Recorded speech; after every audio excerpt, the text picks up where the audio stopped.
இங்க நம்ம ரெண்டு பசங்களோட சைடுல இருக்க பைப்ல தண்ணி குடிக்கலான்னு போவாங்க. அப்ப திடீர்னு அந்த இடத்துக்கு ஒரு லேடி வந்து, நீ எல்லாம் இங்க தண்ணி குடிக்க கூடாது, ஃபர்ஸ்ட் நீ இந்த பைப்பே தொடக்கூடாதுன்னு சொல்லி அந்த அம்மாவை அசிங்கப்படுத்திடுவாங்க. அதனால இப்ப அந்த அம்மாவுமே எழுதிட்டு தன்னோட பசங்களை கூட்டிட்டு அங்க இருந்து கிளம்பி போவாங்க. இப்ப போற வழியில ரொம்ப கலப்பா இருக்குன்னு சொல்லிட்டு ஒரு வீட்டுக்கு வெளியில இருக்க திணியில உட்காருவாங்க. அப்ப திடீர்னு அவங்க அம்மா மூஞ்சில தண்ணி அடிக்கும். என்னன்னு பார்த்தா அந்த வீட்டோட லேடி தான் அவங்க மேல ஊத்தி இருப்பாங்க. நீங்களாம் இங்க உட்கார கூடாதுன்னு சொல்லி இவங்களை துரத்தியும் விட்டுருவாங்க.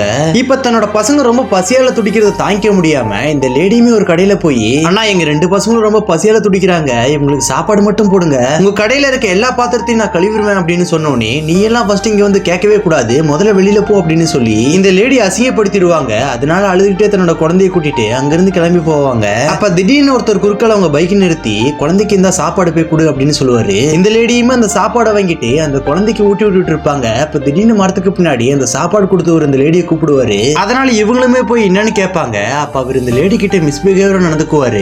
உடனே கோவப்பட்டு இவங்களுமே அவன் மூஞ்சில காரி தூப்பிட்டு அந்த குழந்தையுமே அங்க இருந்து கூட்டிட்டு போயிருவாங்க.